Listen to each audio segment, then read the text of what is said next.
Hello everybody and welcome, I am Brickerboom and it's time to visit the punchiest of Gen 1 Pokemon. Well, maybe number 2 since Machamp exists, but today we're going to see if we can beat the game Pokemon FireRed with a single Hitmonchan. Hitmonchan has pretty decent stats overall with a 105 attack and a 110 in defense. The speed, HP, and special attack aren't the best, but we've definitely had to work with worse. I think overall we'll be able to beat the game, but I could also see things being pretty difficult for us, especially with all the flying types that are littered throughout the game. But only one way to find out. We're going to give the rival Charmander, since it'll evolve to a partial flying type, and on top of that, having access to Wing Attack, that's going to do super effective damage to us. We have the Keen Eye ability, meaning that our accuracy can be lowered, which hopefully means the rival will waste a turn trying to Sand Attack, but probably not. We name ourselves 8 since this is the 8th of 14 runs voted on by the community in the Discord, which the link will be below if you want to vote for the next one. We have a serious nature, which means neutral gains, and now we can go ahead and fight the rival for the first time. Our opening moveset consists of Revenge and Comet Punch, and our first Comet Punch actually gets 4 hits to take it into the yellow as it uses Growl. After that, another Comet Punch takes it to the red. It uses Scratch, then we take it down to win the battle, and move on. With that, we can go ahead and make our way through the beginning of the game, and we can go ahead and attempt the rival fight at this lower level. He starts with Pidgey, and our Comet Punch gets a 4 hit, and tackles are actually racking up some decent damage. We do use the Revenge to take it down. After that, it's out to Charmander, and Scratch does decent damage, but we're able to take it down with a single Revenge, winning the battle, and letting us go ahead and head out to Pewter City. That'll let us make our way to Brock, and honestly, Brock won't be able to do much to us overall. And the poison types in the forest, those are probably the bigger issue, but we do make it through without too much of a problem. Brock starts off with Geodude, and we get tackled and use Revenge, taking it down in one go. Next out is Onix, and Rock Tomb does decent damage as we use Revenge, taking it down as well, winning us the battle and the first badge.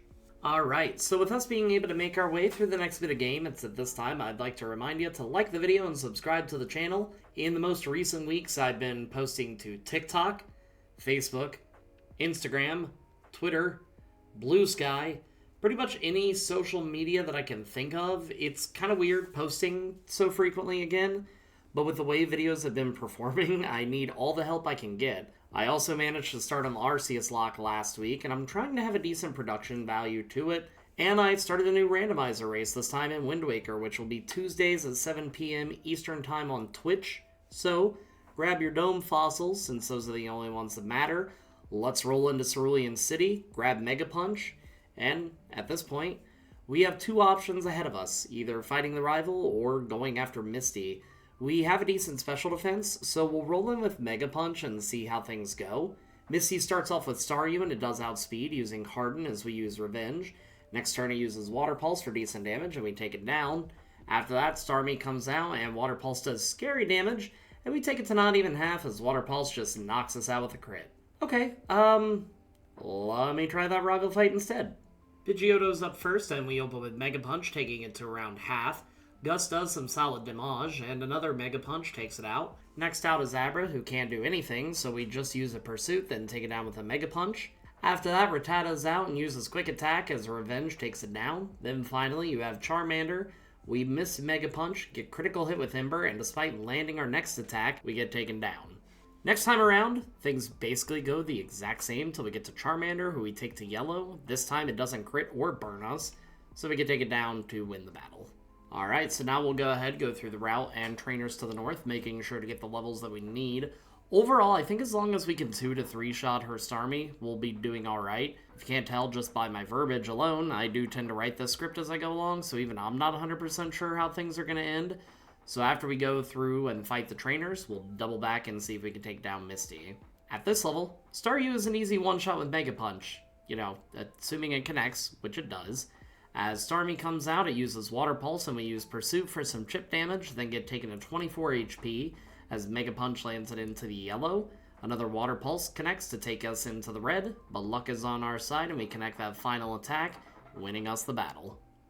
Alright, with 2 badges down, we can go ahead, go to the ship, and we do go ahead and fight the folks there that we need to, grabbing the items that we need. We also take the opportunity to get some upgrades for ourselves. Brick Break is definitely a big one, since it's stab and goes off our physical attack. Second, even though our special isn't the best, we still want to pick up Thunder Punch and Ice Punch, mostly for coverage. With those upgrades out of the way though, let's go ahead, fight the rival, and see how we do. Pidgeotto is first, so we take it to yellow, paralyzing it, but it still hits us with a gust before we take it down with another punch. Next up is Kadabra, and we swap over to Mega Punch, taking it down with one shot.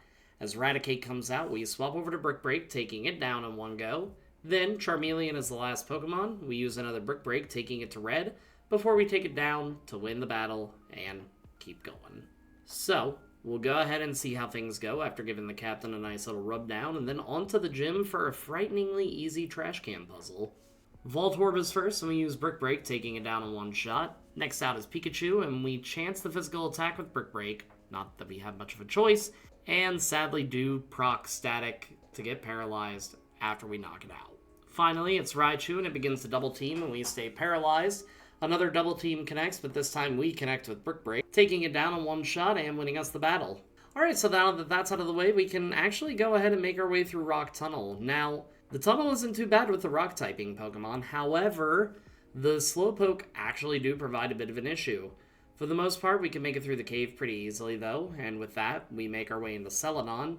We don't have much we can do in regards to many more upgrades, though we do grab Return to swap out the inaccurate Mega Punch. Since that's out of the way, though, we can go to Erika and attempt that fight.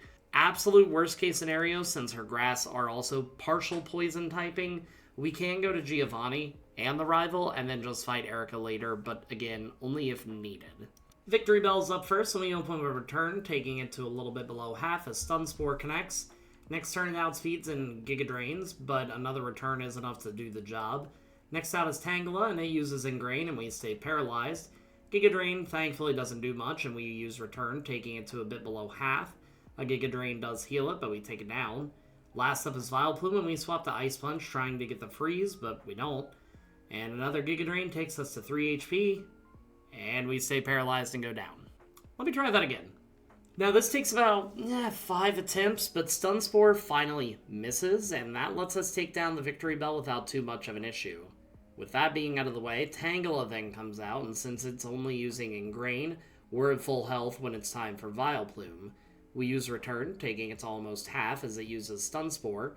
We swap to Thunder Punch, forgetting Giga Drain would just basically nullify what we just did. I was wanting to try to do chip damage because, don't leave it in red so it won't heal. Let's just go ahead and go for raw damage since Erika heals up anyway. We take it to half, Giga Drain connects, and we take it back to red. Giga Drain does take us to 19 HP, but we can knock it out, winning the badge. That was a lot sloppier than it needed to be, but with one more badge down, that means that we can go ahead and go fight some crime.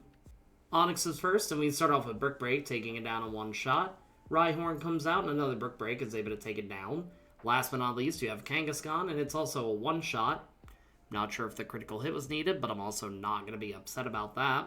So we'll go ahead, we'll head to the tower where we can fight the rival. After we fight the rival, we'll go ahead, do our usual mid-game review of the Hitmon Pokemon. Pidgeotto's up first, so we use Thunder Punch, taking it to red as Gus does some decent damage, then we take it down. Execute comes out next, so we swap to Ice Punch, taking it down in one go despite our bad special. Kadabra is the next Pokemon, and we can swap over to Return, taking it down. Then you have Gyarados, and we swap over to Thunder Punch due to that lovely 4x weakness, and that's a one-shot. Then finally, Charmeleon comes out. We take it to yellow as Smokescreen connects, and then we can go ahead and just take it down. Alright, so now that we're halfway through the game, we'll go ahead and talk about how Hitmonchan is doing, and overall, not too bad. Not the best, but the lack of special is kind of hurting us, and it'll definitely make the back half of the game rough. But for the most part, I think that Koga and Blaine are probably going to be the two biggest issues for us. Koga's going to resist our attacks, and then with Blaine, you have two Pokemon with Intimidate that's essentially going to ruin our attack. Worst case scenario at this stage of the game, we could definitely buy some quick vitamins, and there's still plenty of trainers that we can also face inside Silphco. So after going through the Savari Zone, we'll make our way to Koga and just see how things go. Coughing is up first, and we use Return, taking it to yellow as Sludge connects, and then we can take it down. Muck is next, and we take it to almost half as it uses Minimize, and we swap to Ice Punch to do some chip damage and keep it from healing range. Unfortunately, the next Sludge connects, crits, and poisons us, so we take it to red, but then we just get taken down. We do try this about a dozen times, but it's just not going any better for us. Even if we can take down the first two Pokemon, there's still a second Coughing and then a bulky Wheezing that we need to get past as well. So what we'll go ahead and do is go into Silphco, start making our way floor by floor, grabbing whatever vitamins we can. We'll go ahead, fight the rival to see if we can get past that rival, but if not, we'll head back to Koga now that we've gotten a few levels. We can also take down the trainers in the fighting gym to grab a quick level or two if needed. We'll see what happens. Pidgeotta's first, and we opt for an Ice Punch, taking it to not quite half as Wing Attack connects for solid damage, and then we swap to Return, taking it down. Execute is his next Pokemon, and we use Return, taking it to yellow as it Stun Spores us. Confusion connects, confuses us, we stay paralyzed, then we get taken to 21 HP, smack ourselves to 1 HP in a dream, and then get knocked out. Alright, back to Koga. Now that we've leveled a bit, Coughing goes to red but uses Toxic. Or Self-Destruct, and when it finally misses on a Toxic attempt, we make it past the Coughing without too much of an issue. This was 15 attempts in. When Muck is out, we take it to right below half and it uses Acid Armor. We use Ice Punch to keep it out of the red, and it uses Minimize, then we can take it down next turn. The next Coughing comes out, and we take it to red as Sludge connects, and then Koga heals up, as we take it back to red, then knock it out. Wheezing is his next Pokemon, and we use Return, taking it to not quite half as Sludge connects. We repeat the Ice Punch strategy to take it to yellow as it uses Toxic, but then a Return knocks it out, and that finally wins us the badge, giving us the option to go to Cinnabar if we still can't beat the rival. And did you know that we still can't beat the rival, despite our best attempts? We can usually get past the Charizard, but by the time we're past that, we're just not able to take any hits. Given the fact that Dragon Rage from Gyarados does its guaranteed 40 damage, it's just able to take us down. So what we do is we'll go to Cinnabar and see if Blaine is beatable. There's also trainers in the gym if we need the extra firepower. No pun intended this time. Growlithe is up first, and we open with Brick Break, taking it down in one shot. Ponyta is next, and we use Brick Break, taking it to red as it uses Bounce. Since we know that we'll miss next turn, we just go ahead and opt for Return, and thankfully Ponyta actually misses as Blaine heals up. Brick Break then takes it to yellow, and then we can just go ahead and take it down. Rapidash is his next Pokemon, and we take it to yellow as it hits a Stomp, and then we take it down. We do pass on counter because I honestly do not feel like gambling with that today. And then Arcanine comes out. We use Brick Break for a bit of damage as Fire Blast connects to take us to 22 HP and burns us. Because of that, our next attack does pitiful damage, and then we go down. After taking down the trainers in his gym, we go ahead and try again. Growlithe is first, and we Brick Break it for a one-shot. Ponyta's next, we take it to red. Stomp does a little damage. Blaine heals, and then we take it back to red. Another heal and another Brick Break, then we take it down. Rapidash is next. We take it to yellow, and it opts for Stomp before going down. We aren't doing much to Arcanine, and the only way that we are actually going to take it down... Oh! A crit! We win! Alright, let's move on. Back at Silphco, after fighting through the trainers in the fighting gym and grabbing a few vitamins that are available, now that we're beefed up, now is when we'll go ahead and see how things go against the rival this time around. Pidgeot goes to red with Return and does way too much damage with Wing Attack before going down. Next out is Execute, and we go with Return, taking it to a Sliver, and Stun Spore thankfully misses, so it goes down. Alakazam is up next, and we continue with Return, taking it down in one go.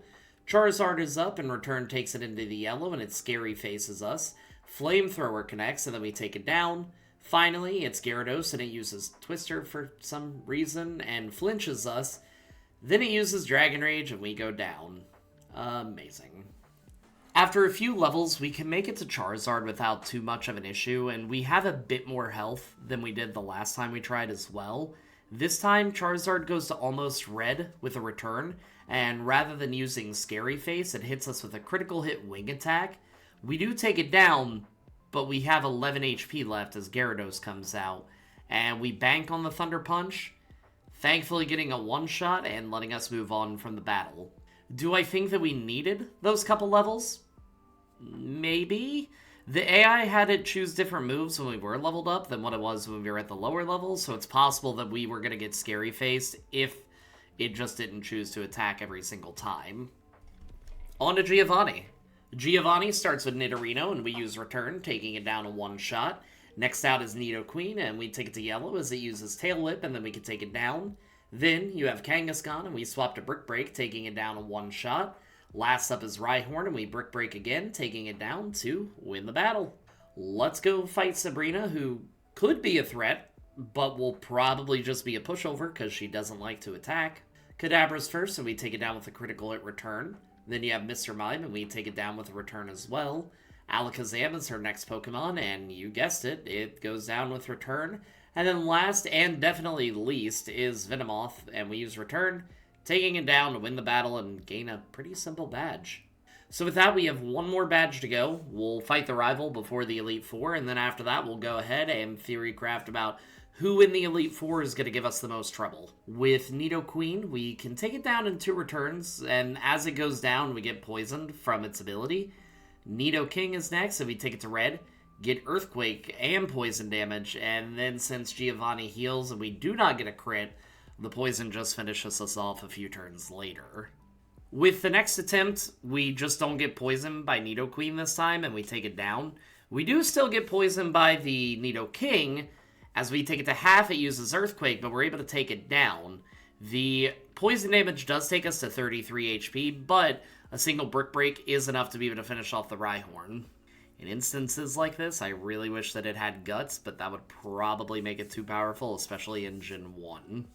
One more rival fight before the Elite Four, so let's see how that goes. With any luck, we won't have to worry about gaining any more levels for that fight.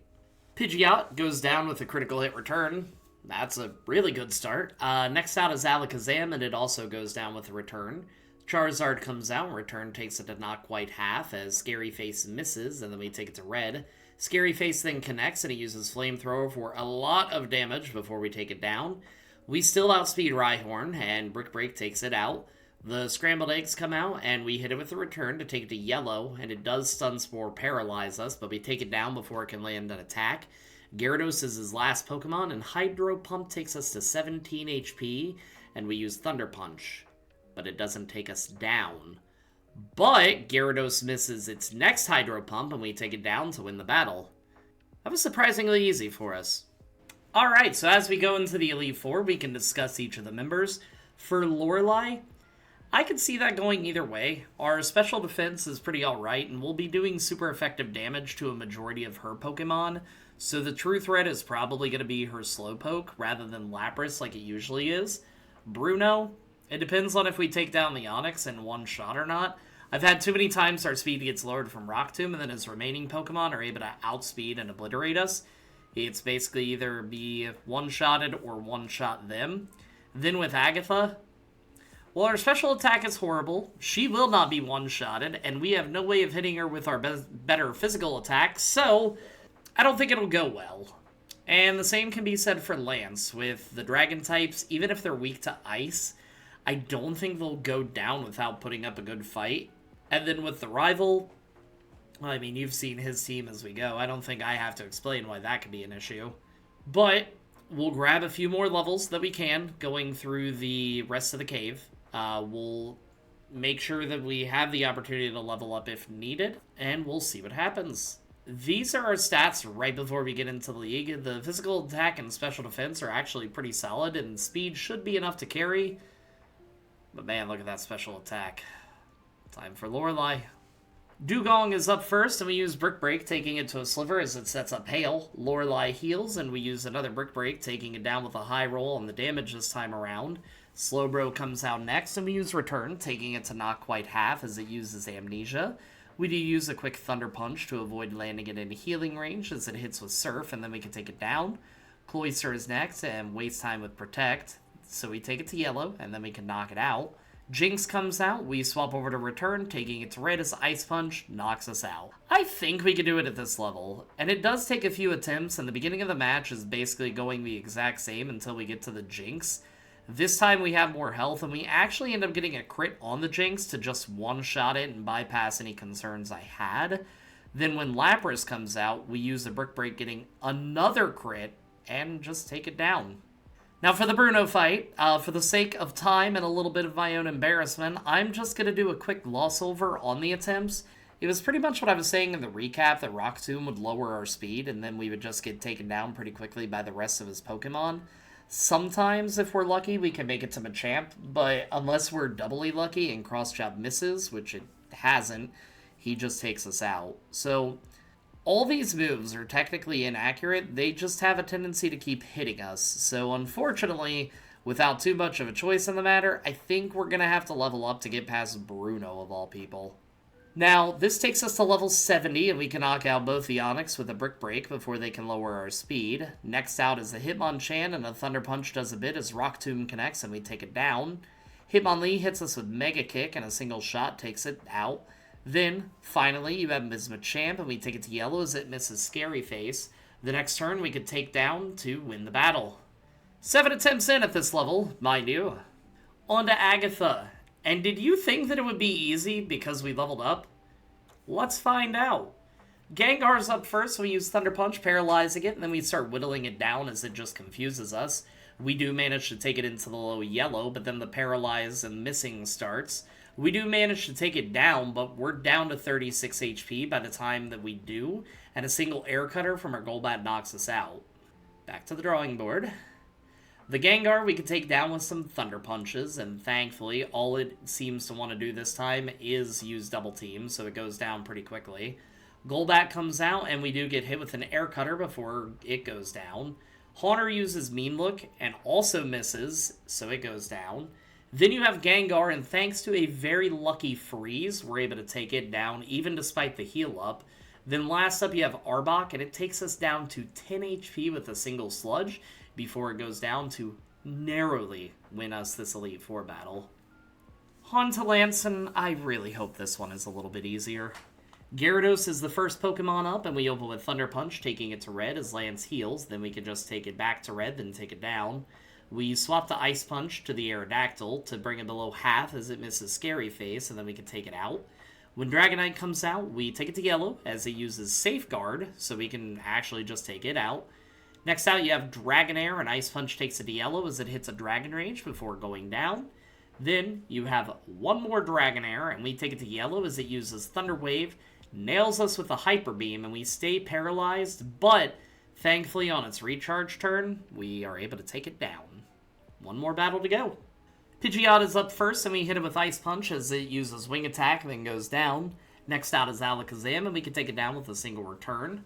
When Charizard comes out, we take it to yellow as the berry activates, and then it hits hard with Fire Blast before it goes down. The Exeggutor is next, and we do Ice Punch, hoping to get a little bit of chip damage, but we actually end up critting, so it just goes down. Then, with Rhydon, we use Brick Break, taking it down. Finally, we take Gyarados to yellow. It uses Dragon Rage, and then we can take it down to win the battle and the run. Alright everyone, I hope that you enjoyed this run. I already have a poll up for next week's run, and as it stands right now, a FireRed Bellossom run is currently winning the poll. Like I said, when it's all said and done, I'll go back through and pick the losers of each poll, so we'll have some more Mons going into the new year. I hope that you have a good rest of the month, and hopefully you'll see me floating around on your different socials with all the stuff I've been posting on so many different sites. For now, though, I'm going to get to bed for the evening and work on recording and editing, and, as always, if you like the video, even if you didn't like the video, hit the like and subscribe button, because it really does help me out. And until next time, everybody, peace out!